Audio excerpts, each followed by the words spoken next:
નમસ્તે વિદ્યાર્થી મિત્રો, આપણે ઘણા લાંબા સમયગાળા પછી હવે મળ્યા છીએ. તો વિદ્યાર્થી મિત્રો, ધોરણ 12ના ચેપ્ટર 6માં આપણે આગળના ટૉપિકની આજે ચર્ચા કરીશું. અને લગભગ શરૂઆતની આપણે થિયરી ભણી ગયા છીએ, ફેરેડેનું વિદ્યુતચુંબકીય પ્રેરણનો નિયમને. હવે આપણે આજે પ્રેરકત્વની ચર્ચા કરીશું. તો વિદ્યાર્થી મિત્રો, પ્રેરકત્વ ભણવા માટે સૌ પ્રથમ વિદ્યુતચુંબકીય પ્રેરણ અંગેનો ફેરેડેનો નિયમ જો જાણતા હોઈએ તો જ આપણને પ્રેરકત્વ થિયરીની અંદર ખ્યાલ આવશે. તો આની અંદર શું કહ્યું છે વિદ્યાર્થી મિત્રો? તો અહીંયા બે ગૂંચળાની વાત કરી છે. એવું કહ્યું છે, કાં તો બે ગૂંચળા એકબીજાની નજીક મૂકેલા હોય, એટલે કે એક ગૂંચળાની નજીક બીજું ગૂંચળું લાવવામાં આવે તો શું પરિસ્થિતિ સર્જાય? વિદ્યાર્થી મિત્રો, એવું થાય કે જ્યારે કોઈ એક ગૂંચળાની નજીક બીજા ગૂંચળાને લાવવામાં આવે ત્યારે જ્યારે બીજા ગૂંચળાને કોઈ એક ગૂંચળાની નજીક લાવવામાં આવે છે ત્યારે જે ફ્લક્સમાં ફેરફાર થાય છે, અથવા કોઈ એક ગૂંચળા દ્વારા જ એના ફ્લક્સમાં ફેરફાર ઉત્પન્ન કરીને વિદ્યુત પ્રવાહ ઉત્પન્ન કરી શકાય છે, અથવા તો ફ્લક્સમાં ફેરફાર કરીને વિદ્યુત પ્રવાહ આપણે ઉત્પન્ન કરી શકીએ છીએ. એટલે બે કિસ્સા અહીંયા મળ્યા. કોઈ ગૂંચળાની નજીક બીજું ગૂંચળું લઈ જઈએ આપણે અને એના ફ્લક્સમાં ફેરફાર કરીએ અથવા ફેરફાર ઉત્પન્ન કરીએ, અથવા તો કોઈ એક ગૂંચળા દ્વારા જ ફ્લક્સમાં ફેરફાર ઉત્પન્ન કરીને વિદ્યુત પ્રવાહ મેળવીએ છીએ. તો આ બંને કિસ્સાઓમાં મૂળ તો શું છે કે બંને કિસ્સાઓમાં ગૂંચળા સાથે સંકળાયેલું આપણને ફ્લક્સ મળે છે. અને એવું કહી શકાય કે આ બંને ગૂંચળા સાથે સંકળાયેલું, અથવા તો બંને કિસ્સાઓમાં ગૂંચળા સાથે સંકળાયેલું ફ્લક્સ જે છે, ચુંબકીય ફ્લક્સ, એને આપણે ચુંબકીય ફ્લક્સ કહીશું, એ વિદ્યુત પ્રવાહના સમપ્રમાણમાં હોય છે. તો આપણે અહીંયા એવું બતાવીએ કે બંને કિસ્સાઓમાં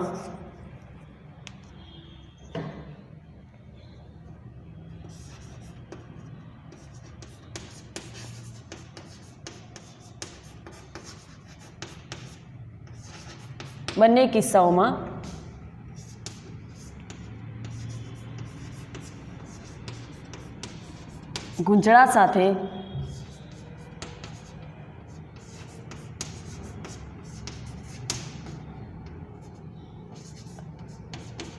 સંકળાયેલું જે ફ્લક્સ છે અથવા ચુંબકીય ફ્લક્સ φB એ કોના સમપ્રમાણમાં હોય છે વિદ્યાર્થી મિત્રો? વિદ્યુત પ્રવાહના સમપ્રમાણમાં હોય છે. હવે એના ઉપરથી આપણે કહી શકીએ કે જો ગૂંચળાનો આકાર સમય સાથે બદલાતો ન હોય, શું છે? ગૂંચળાનો આકાર સમય સાથે બદલાતો ન હોય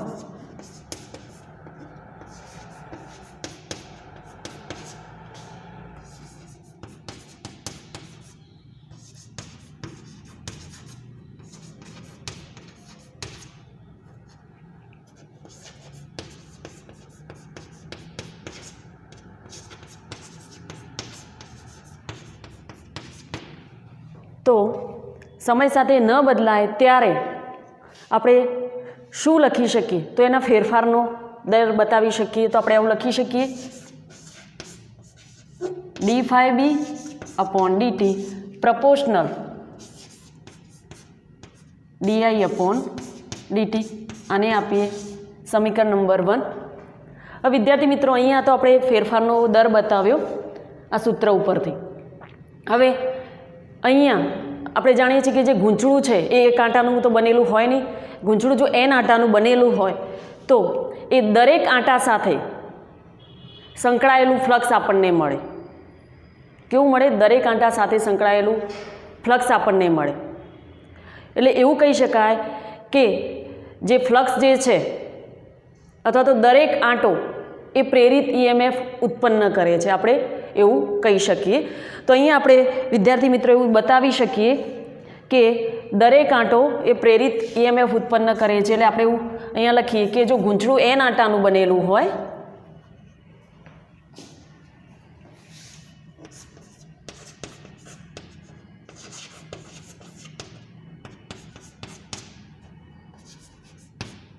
અથવા n આંટા ધરાવે.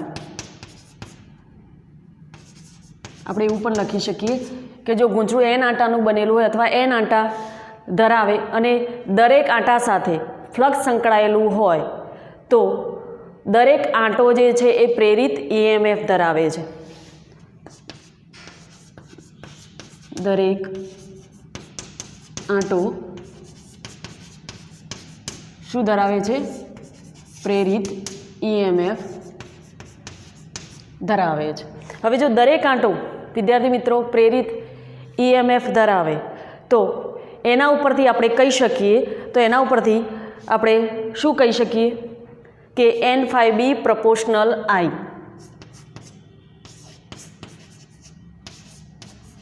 એટલે મૂળ તો શું થયું? દરેક ગૂંચળા સાથે સંકળાયેલું ફ્લક્સ એ વિદ્યુત પ્રવાહના સમપ્રમાણમાં છે. એટલે અહીંયા જે સપ્રમાણતાનો અચળાંક મળે છે આને આપીએ સમીકરણ નંબર 2. તો અહીંયા જે સપ્રમાણતાનો અચળાંક મળે છે એને વિદ્યાર્થી મિત્રો આપણે પ્રેરકત્વ કહીએ છીએ, જે આપણું ટાઇટલ છે. અને પ્રેરકત્વ છે એ જેના ઉપર આધાર રાખે છે? તો એક ગુણમાં MCQ પૂછાઈ શકે છે. એ ગૂંચળાની ભૂમિતિ અને દ્રવ્યના આંતરિક ગુણધર્મો પર આધાર રાખે છે. એટલે આપણે અહીંયા બતાવીએ કે પ્રેરકત્વ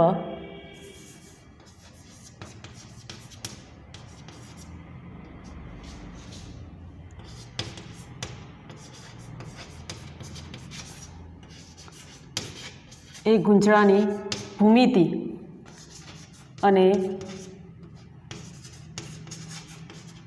દ્રવ્યના આંતરિક ગુણધર્મો પર આધાર રાખે છે.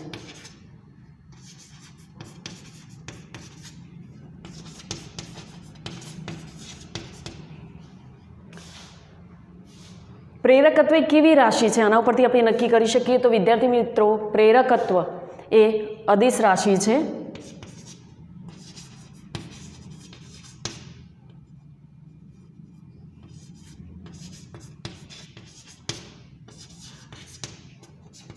તેનો SI પદ્ધતિમાં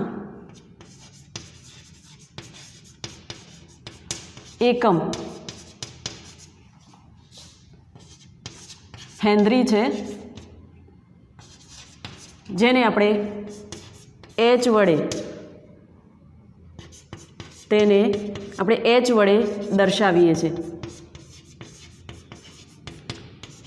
શેના વડે દર્શાવવામાં આવે છે?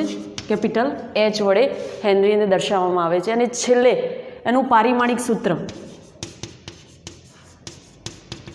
તો એનું પારિમાણિક સૂત્ર છે વિદ્યાર્થી મિત્રો M0 L2 T-2 અને A-2 છે. તો વિદ્યાર્થી મિત્રો આ વાત કરી આપણે પ્રેરકત્વ વિશેની. અને વિદ્યાર્થી મિત્રો હવે આપણે આ થિયરી ઉપરથી આપણે એક નવી થિયરીની ચર્ચા કરવા જઈ રહ્યા છીએ, અન્યોન્ય પ્રેરકત્વ. વિદ્યાર્થી મિત્રો અન્યોન્ય પ્રેરકત્વની આકૃતિ અહીંયા આપણે દર્શાવેલી છે. વિદ્યાર્થી મિત્રો તમે આકૃતિમાં જોઈ શકો છો કે અહીંયા આપણે બે લાંબા સોલેનોઇડની વાત કરી છે જેમની લંબાઈ L છે. એટલે આપણે એવું કહી શકીએ કે L લંબાઈના બે લાંબા સમઅક્ષીય સોલેનોઇડ દર્શાવ્યા છે. સમઅક્ષીય એટલે એક સરખા અને એમની અક્ષ જુઓ એક જ છે. હવે આ જે બહારનો તમને મોટો દેખાય છે સોલેનોઇડ, જેને આપણે S2 નામ આપ્યું છે, જ્યારે અંદર જે બીજો બતાવ્યો છે એને S1 નામ આપ્યું છે. બંનેની ત્રિજ્યા પણ આપણે આકૃતિમાં જુઓ. સોલેનોઇડ જે S1 છે અંદરનો, એની ત્રિજ્યા આપણે અહીંયા R1 બતાવી છે અને જે S2 સોલેનોઇડ છે એની ત્રિજ્યા આપણે અહીંયા R2 બતાવી છે. S1 સોલેનોઇડના આંટાને આપણે N1 કહ્યું છે, જ્યારે S2 જ્યાં મોટો છે S2 સોલેનોઇડ એના આંટા આપણે અહીંયા N2 બતાવે છે. હવે વિદ્યાર્થી મિત્રો આપણે આકૃતિ ઉપરથી થિયરીની અંદર શું લખવું અથવા તમને થિયરીમાં શું પૂછે તો તમને એવું પૂછે છે કે અન્યોન્ય પ્રેરકત્વ વિશે નોંધ લખો અથવા અન્યોન્ય પ્રેરકત્વ વિશે સમજાવો. તો તો વિદ્યાર્થી મિત્રો આ 2 ગુણનો પ્રશ્ન થાય છે અને મોટાભાગે બોર્ડની એક્ઝામમાં અને સ્કૂલની એક્ઝામમાં પૂછાતો હોય છે અને ખૂબ જ સારી થિયરી છે અને આકૃતિ ઉપરથી તમે સમજી શકો એવું જ હોય છે. એટલે સૌપ્રથમ એની વિગતવાર સમજૂતી આપીશું અને પછી અન્યોન્ય પ્રેરકત્વનું સૂત્ર મેળવીશું. તો સૌપ્રથમ વિદ્યાર્થી મિત્રો અહીંયા આપણે શું લખી શકીએ? તો સૌપ્રથમ પહેલું તો આપણને એટલી ખબર હોવી જોઈએ, થિયરીની અંદર લખવું એ જરૂરી નથી, પરંતુ આપણને ખ્યાલ હોવો જોઈએ કે સોલેનોઇડ એટલે શું. તો આપણે અગાઉના 2 ચેપ્ટરની અંદર ભણી ગયા છીએ, લગભગ 4થા અને 5મા ચેપ્ટરની અંદર, કે સોલેનોઇડ કેવી રીતે બને છે. તો એવું કહેવાય છે કે પાસે વીંટેલા અલગ કરેલા વાહક તારના હેલિકલ ગૂંચળાને શું કહેવાય છે? સોલેનોઇડ. હવે વ્યાખ્યા તો આપણે બોલી જઈએ છીએ, પણ સમજાય કેવી રીતે? તો એવું કોઈ પાત્ર લીધું હોય અથવા એવી કોઈ વસ્તુ, ધારો કે લાકડું છે, તો લાકડું કેવું હોય છે? નળાકાર, અથવા પીવીસીની પાઇપ. હવે એના ઉપર તમે તાર લો અને એના ઉપર તાર વીંટાળો, એ પીવીસી પાઇપ અથવા લાકડાના ટુકડા ઉપર થોડોક તમે લાંબો લો ટુકડો, એના ઉપર તમે આ રીતે, જેમાં ચોક છે એના ઉપર તમે તાર વીંટાળતા જાઓ, પરંતુ કેવું એકબીજાની પાસે ઉપર નહીં, બીજાની પાસે નજીક રીતે તાર વીંટાળો અને એ જે ગૂંચળું તૈયાર થાય છે, હેલિકલ ગૂંચળું, એને આપણે શું કહીએ છીએ? સોલેનોઇડ અથવા સોલેનોઇડની રચના કહેવાય છે. તો આપણને એ ખ્યાલ હોવો જોઈએ કે સોલેનોઇડની રચના કેવી રીતે થાય છે. હવે અન્યોન્ય પ્રેરકત્વ થિયરીની વાત કરીએ તો સૌ પ્રથમ અહીંયા શું બતાવ્યું છે? તો L લંબાઈના 2 લાંબા સમઅક્ષીય સોલેનોઇડ દર્શાવ્યા છે. તો સૌ પ્રથમ આપણે રચનામાં અહીંયા દર્શાવીશું કે L લંબાઈના 2 લાંબા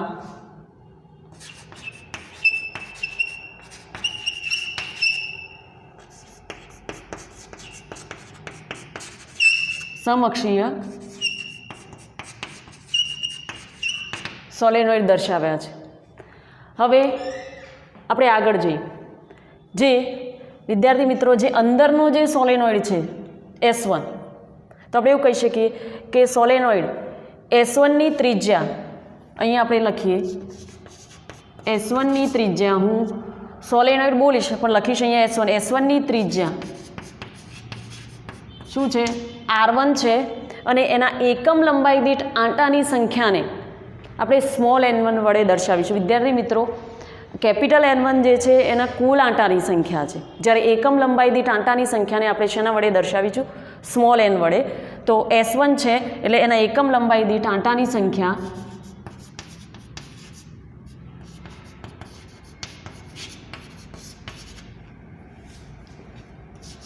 આપણે દર્શાવીશું N1 વડે.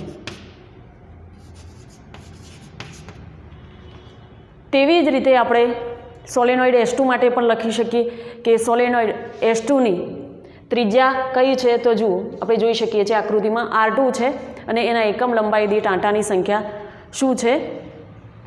N2 છે. તે જ રીતે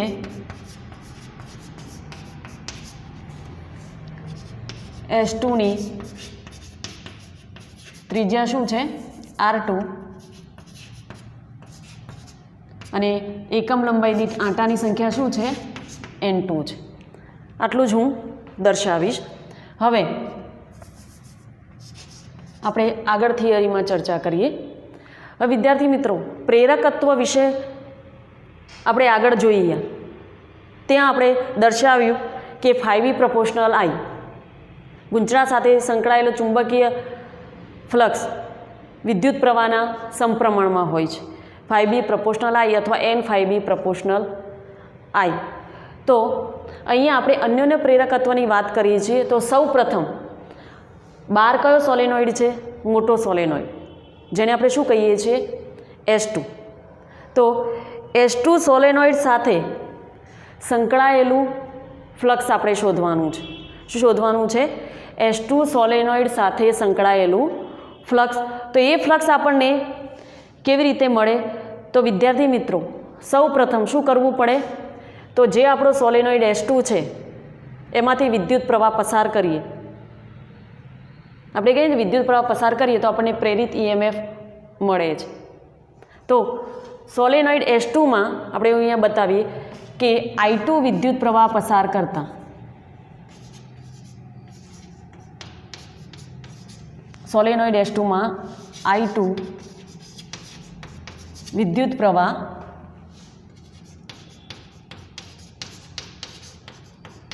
પસાર કરતા તો સોલેનોઇડ I2 માં S2 માં I2 જ્યારે વિદ્યુત પ્રવાહ પસાર કરીએ છીએ ત્યારે વિદ્યાર્થી મિત્રો શું થાય છે કે S2 ની અંદર કયો સોલેનોઇડ છે S1 તો એમાં ચુંબકીય ફ્લક્સ પ્રસ્થાપિત થાય છે શેમાં S1 માં કારણ કે વિદ્યુત પ્રવાહ આમાં પસાર કર્યો S2 માં અને ચુંબકીય ફ્લક્સ ક્યાં પ્રસ્થાપિત થયું S1 માં માટે આપણે લખી શકીએ કે S2 માં જ્યારે I2 વિદ્યુત પ્રવાહ પસાર કરતા S1 માં ચુંબકીય ફ્લક્સ શું થાય છે પ્રસ્થાપિત થાય છે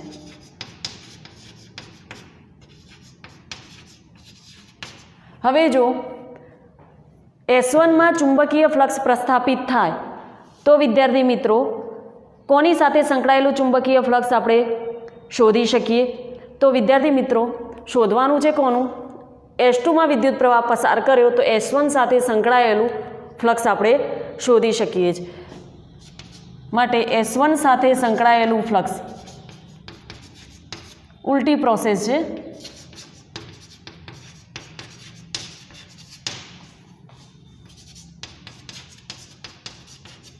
તો S1 સાથે સંકળાયેલું ફ્લક્સ એને શું કહીશું વિદ્યાર્થી મિત્રો N1∅1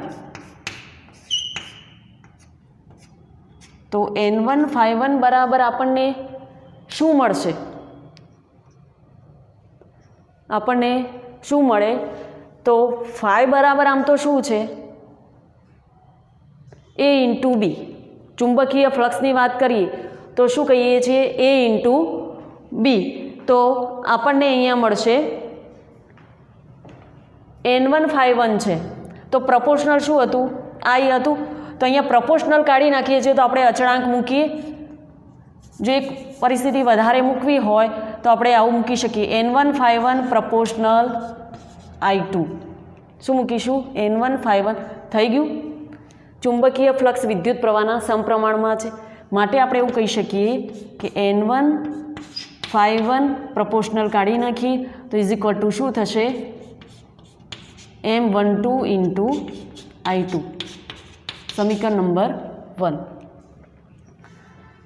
થઈ ગયું તો M12 શું થશે તો આ શું છે એ અચળાંક છે જેને આપણે શું કહીશું અન્યોન્ય પ્રેરકત્વ પણ કોની સાપેક્ષમાં તો આપણે અહીંયા લખી શકીએ કે M12 એ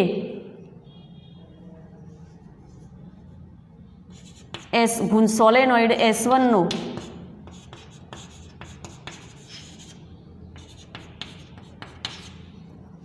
સોલેનોઇડ S2 ની સાપેક્ષમાં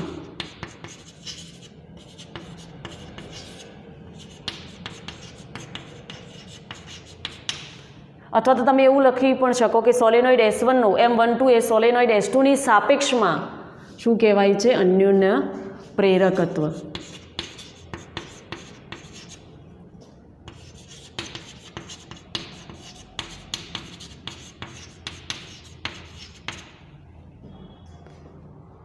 તો ગૂંચળા S1 સાથે સોલેનોઇડ S1 સાથે સંકળાયેલું ફ્લક્સ મળ્યું ક્યારે S2 સોલેનોઇડમાં વિદ્યુત પ્રવાહ પસાર કર્યો ત્યારે તો આપણને જ્યારે એની અંદર જોઈને મોટો જે છે S2 છે અને નાનો છે S1 છે તો આપણને આ ફ્લક્સ મળ્યું N1∅1 બરાબર આટલું હવે વિદ્યાર્થી મિત્રો આપણે છેવટે શું જોઈશું કે જ્યારે વિદ્યુત પ્રવાહ I2 S2 માં પસાર કર્યો ત્યારે સંકળાયેલું ફ્લક્સ મળ્યું પરંતુ સાથે સાથે જ્યારે સોલેનોઇડ S2 માં વિદ્યુત પ્રવાહ I2 પસાર થાય છે ત્યારે ઉત્પન્ન થતું ચુંબકીય ક્ષેત્ર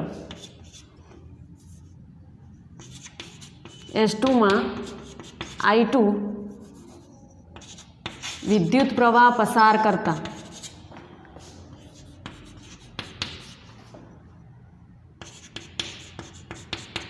ઉત્પન્ન થતું ચુંબકીય ક્ષેત્ર શું મળે?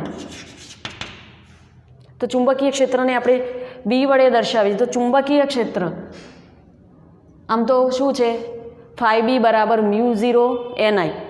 તો એ પ્રમાણે આપણે લખીએ તો કેટલું છે, મ્યુ 0 N2 I2 થશે, કારણ કે સોલેનોઇડ S2માં વિદ્યુત પ્રવાહ પસાર કરીએ છીએ. આટલું આપણને ચુંબકીય ક્ષેત્ર મળે છે. માટે ફરીથી આપણે એવું કહી શકીએ કે ગૂંચળા અથવા તો S1 સાથે સંકળાયેલું અથવા ગૂંચળા S1 સાથે સંકળાયેલું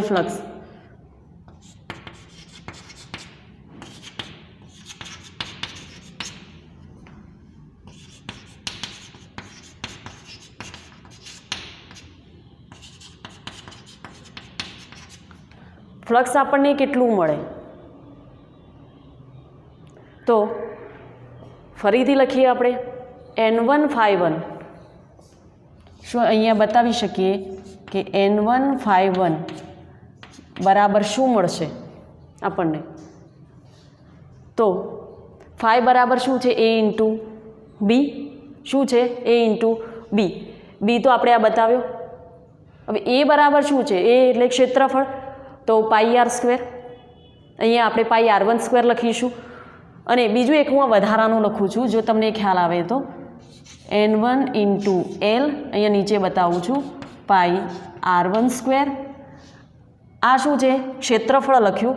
અને ચુંબકીય ક્ષેત્ર મ્યુ 0 N2 ઇન્ટુ I2. એટલે વિદ્યાર્થી મિત્રો N1 બરાબર આપણને મળ્યું N1 ઇન્ટુ L પાઈ R1 square mu 0 N2 I2.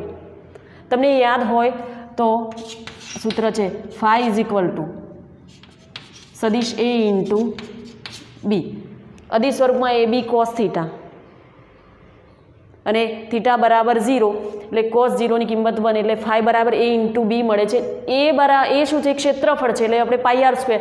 અને બી ચુંબકીય ક્ષેત્ર છે. ચુંબકીય ક્ષેત્ર આટલું છે. કેમ આટલું? કારણ કે S2 ગુંચળામાંથી વિદ્યુત પ્રવાહ પસાર કરીએ છીએ અથવા સોલેનોઇડમાંથી, એટલે આટલું ચુંબકીય ક્ષેત્ર છે, આ ક્ષેત્રફળ છે. અને N1 ઇન્ટુ L શું છે? આખી પ્રક્રિયા ક્યાં થાય છે? તો L લંબાઈના બે સમઅક્ષીય સોલેનોઇડમાં. એટલે N1 શું છે? એકમ લંબાઈ દીઠ આંટાની સંખ્યા છે. એટલે આ થયો A તમારો અને આ થયો બી. તો આને આપું આગળનું સમીકરણ આપણે આપી શકીએ. આગળ નંબર આપ્યો હતો, બરાબર છે, 1 આપ્યો છે, તો આને 2 નંબર આપણે આપી શકીએ છીએ. હવે ફરીથી વિદ્યાર્થી મિત્રો જુઓ, આપણને એક સમીકરણ મળ્યું અને બીજું સમીકરણ મળ્યું.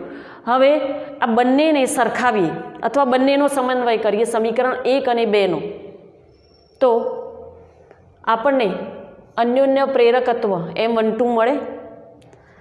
બંનેને આપણે સરખાવીએ એટલે સમીકરણ 1 અને 2ને સરખાવતા શું થશે? આ બંનેની વેલ્યુ મૂકી દઈએ તો આપણને અને I2 શું થશે? કેન્સલ થશે. તમે જોઈ શકો છો આની અંદર શું છે? N1 બરાબર M12 ઇન્ટુ I2. N1 બરાબર આખું સમીકરણ. બંને બાજુ જતા રહે M12 ને કરતા બનાવીએ. આની અંદરથી I2 કેન્સલ. તો આપણને શું મળે? તો વિદ્યાર્થી મિત્રો આપણને કંઈક આવું મળે. હું અહીંયા બતાવું છું કે આપણને મળશે M12 બરાબર mu 0 N1 into N2 into L into pi R1નો સ્ક્વેર. તમે જોઈ શકો છો આ કેન્સલ થયું, આ કેન્સલ થયું, I2 કેન્સલ થયું. તો વધ્યું શું? મ્યુ 0 N1 N2 પાઈ R1નો સ્ક્વેર. તો આને આપીએ સમીકરણ નંબર 3. તો સમીકરણ 3 આપણને મળ્યું સોલેનોઇડ S2ની સાપેક્ષમાં S1નું અન્યોન્ય પ્રેરકત્વ. એ જ રીતે આપણે સોલેનોઇડ S2 સાથે સંકળાયેલું ફ્લક્સ અને એના ઉપરથી છેવટે એનું અન્યોન્ય પ્રેરકત્વ મેળવીએ. હવે વિદ્યાર્થી મિત્રો આપણે જેમ S1 સોલેનોઇડ માટે ફ્લક્સ ઉપરથી આ સૂત્ર મેળવ્યું એવી જ રીતે S2 માટે મેળવીએ તો એના માટે આપણે શું કરીશું, કોની અંદર વિદ્યુત પ્રવાહ પસાર કરીશું? તો આપણે એવું કહી શકીએ કે જ્યારે સોલેનોઇડ S1માં વિદ્યુત પ્રવાહ I1 પસાર કરવામાં આવે છે ત્યારે આપણે એવું લખી શકીએ, સોલેનોઇડ S1માં I1 વિદ્યુત પ્રવાહ પસાર કરતા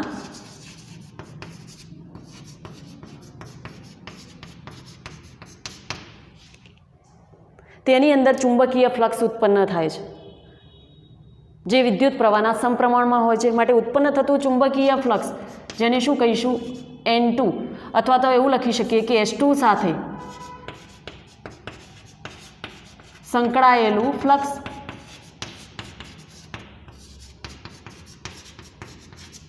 જેને આપણે શું કહીશું, N2-φ2. તો N2-φ2 બરાબર શું મળશે, આગળ મળ્યું હતું એ જ રીતે આપણે એવું લખી શકીએ. ફરીથી નથી લખતી કે N2-φ2 પ્રપોર્શનલ I1, એવું નથી લખતી, સીધો જ અચળાંક મૂકી દઉં છું. તો અચળાંક કયો થશે, M12 નહીં પરંતુ કયો થશે, M21 ઇન્ટુ શું થશે અહીંયા I1.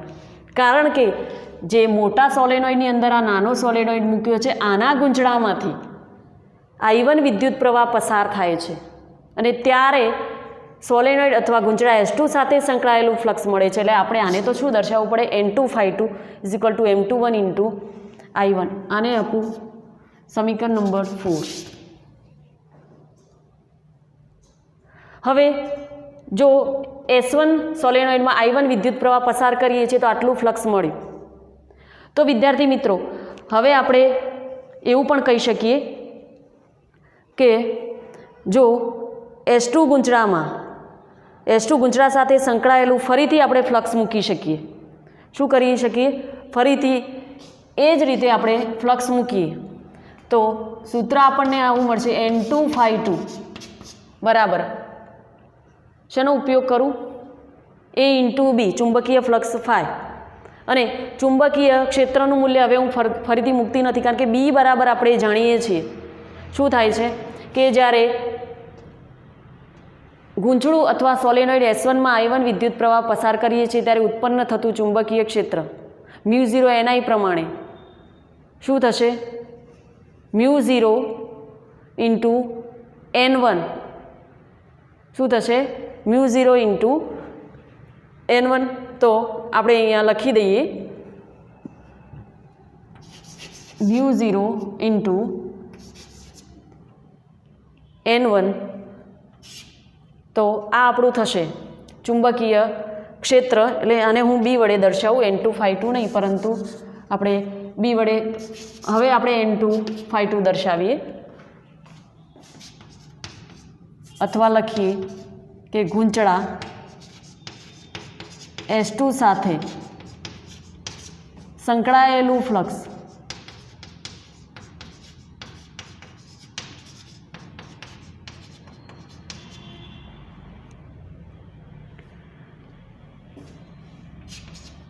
તો N2-φ2 ચલો A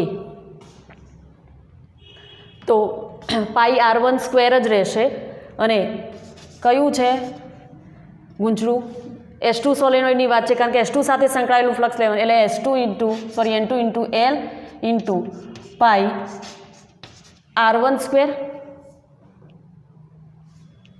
આ કોની વાત થઈ, ક્ષેત્રફળની વાત થઈ. હવે ચુંબકીય ક્ષેત્ર, તો ચુંબકીય ક્ષેત્ર શું થશે, અહીંયા મેં બતાવ્યું છે μ0 N1. તો આને આપું સમીકરણ નંબર 5. હવે વિદ્યાર્થી મિત્રો 4 અને 5નો સમન્વય કરીએ અથવા સરખાવીએ એને તો આપણને આગળના સમીકરણની જેમ ત્યાં M12 મળ્યું તો અહીંયા આપણને શું મળશે, M21 મળશે. તો therefore M21 = N2-φ2 શું થશે, કેન્સલ. M21 બરાબર શું મળશે, તો આપણને મળશે μ0 અને સોરી અહીંયા I1 રહી ગયું, સમન્વય કરતાં અહીંયા I1 μ0, અહીંયા આપણે લખ્યું N2 ∅2 બરાબર M21 I1 અને B બરાબર શું છે μ0 N1 બરાબર છે. તો હવે જો આપણે અહીંયા સમન્વય કરીએ તો વિદ્યાર્થી મિત્રો શું થશે, I1 શું થશે કેન્સલ, એટલે આપણને મળે શું μ0 N1 N2 પાઈ R12 ઇન્ટુ શું મળશે L. તો આને આપીએ નંબર 5 હતું, આને આપણે આપીએ નંબર 6. તો M21 શું થયું, તો M21 માટે આપણે એવું કહી શકીએ કે ગૂંચળા S1 અથવા સોલેનોઇડ S1 ની સાપેક્ષમાં S2 સાથે એનું શું છે આ અન્યોન્ય પ્રેરકત્વ M21, અથવા તો આપણે એવું કહી શકીએ ગૂંચળા S1 ની સાપેક્ષમાં M21 એ ગૂંચળા S2 નું શું કહેવાય છે અન્યોન્ય પ્રેરકત્વ. તો M21 આપણું શું થયું અન્યોન્ય પ્રેરકત્વ. હવે વિદ્યાર્થી મિત્રો અહીંયા આપણે એવું પણ દર્શાવી શકીએ કે જો M12 બરાબર M21 બરાબર જો M ધારવામાં આવે, M12 બરાબર M21 બરાબર જો M લઈએ તો આકૃતિ ઉપરથી આપણે શું કહી શકીએ, તો વિદ્યાર્થી મિત્રો આપણે આકૃતિ ઉપરથી એવું કહી શકીએ કે અહીંયા જે આપણે લીધું છે ને કે N1L અને N2L એ શું છે એકમ લંબાઈ દીઠ આંટાની સંખ્યા છે, જ્યારે અહીંયા આપણે શું દર્શાવ્યું છે N1 ને N2 કુલ આંટા દર્શાવ્યા છે, એટલે આને આપણે એવું કહી શકીએ કે આ એકમ લંબાઈ દીઠ આંટાની સંખ્યા છે. તો આ N2 છે અને સોરી આ N2 છે N2L, આ N2 છે અને અહીંયા N1L જે હતું એ શું છે N1 છે. માટે M12 બરાબર M21 બરાબર આપણે શું દર્શાવીએ M. હવે વિદ્યાર્થી મિત્રો ફરીથી આકૃતિ ઉપર આવીએ તો આકૃતિમાં શું છે, અહીંયા આપણે એક સોલેનોઇડની અંદર બીજો સોલેનોઇડ મૂક્યો છે, તો માધ્યમ શું છે, તો આ તો શું છે હવાનું માધ્યમ છે. જો આની જગ્યાએ હવાના માધ્યમની જગ્યાએ બંને સોલેનોઇડની વચ્ચે જે સમકક્ષીય છે એની અંદર સાપેક્ષ પરમિએબિલિટી μr વાળું જો માધ્યમ મૂકવામાં આવે તો વિદ્યાર્થી મિત્રો આપણું સૂત્ર શું થઈ જાય, તો વિદ્યાર્થી મિત્રો એ વખતે આપણું સૂત્ર M બરાબર જ મૂકીશું ને, કારણ કે અહીંયા M21 M12 બરાબર M ધાર્યું છે જે શું છે અન્યોન્ય પ્રેરકત્વ. તો M બરાબર સૂત્ર શું થાય, તો સૂત્રની અંદર એક વધારાનો ફેરફાર થાય μ0 into μr into N1 into N2 into pi into R12 into L. તો આપણને આવું સમીકરણ મળે જ્યારે M12 બરાબર M21 બરાબર M મૂક્યું ત્યારે. તો હવે વિદ્યાર્થી મિત્રો આપણે છેલ્લે આકૃતિ ઉપરથી શું કહી શકીએ, તો એવું કહી શકાય કે એક સોલેનોઇડની અંદર આપણે જ્યારે બીજો સોલેનોઇડ મૂક્યો છે બરાબર છે, એકની સાપેક્ષમાં બીજાને બીજાની સાપેક્ષમાં પહેલાંને, આ રીતે એની સાથે સંકળાયેલું ફ્લક્સની વાત કરીએ છીએ ત્યારે છેવટે તો અન્યોન્ય પ્રેરકત્વ કેવું મળે છે સમાન મળે છે. માટે આપણને છેલ્લે સૂત્ર મળ્યું M બરાબર μ0 into μr into N1 into N2 into pi R12 into L, જેને નંબર આપીએ 7. તો આ થઈ વિદ્યાર્થી મિત્રો અન્યોન્ય પ્રેરકત્વની થિયરી. એક સોલેનોઇડની અંદર તમે નાનો સોલેનોઇડ બતાવીને ગૂંચળા સ્વરૂપે બતાવી સૌ પ્રથમ શું બતાવશો કે એની સમજૂતી, કે એની ત્રિજ્યા કેટલી છે, એકમ લંબાઈ દીઠ આંટાની સંખ્યા કેવી છે, બંને માટે S1 ને S2 માટે બતાવશો. પછી ધારો કે S2 સોલેનોઇડ લો છો તો એની અંદર જો વિદ્યુત પ્રવાહ પસાર કરો તો I2 થાય, S1 લો છો તો એની અંદર વિદ્યુત પ્રવાહ પસાર કરો તો શું મળે છે I1 મળે છે. આ શોર્ટ ટેકનિક છે યાદ રાખવાની. જ્યારે વિદ્યુત પ્રવાહ પસાર થાય છે ત્યારે શું મળે છે, આગળની થિયરી પ્રમાણે ચુંબકીય ફ્લક્સ ∅b મળે છે જે વિદ્યુત પ્રવાહના સમપ્રમાણમાં છે. માટે શરૂઆતમાં આપણે એવું બતાવી શકીએ કે N∅b સિમ્પલ સૂત્ર N5B પ્રપોર્શનલ I છે, પરંતુ જ્યારે પ્રપોર્શનલ કાઢી નાખીએ છીએ ત્યારે અચળાંક કોની સાપેક્ષમાં છે ત્યારે અન્યોન્ય પ્રેરકત્વ અચળાંક જે M12 અથવા M21 મૂકીએ છીએ અને પછી ચુંબકીય ક્ષેત્રનું મૂલ્ય મૂકીએ છીએ અને મૂક્યા પછી તમે M12 ને કરતા બનાવો, એ જ રીતે બીજા માટે M21 ને કરતા બનાવો અને છેવટે બંનેને સમાન દર્શાવતા તમને અન્યોન્ય પ્રેરકત્વનું અહીંયા સૂત્ર મળે છે.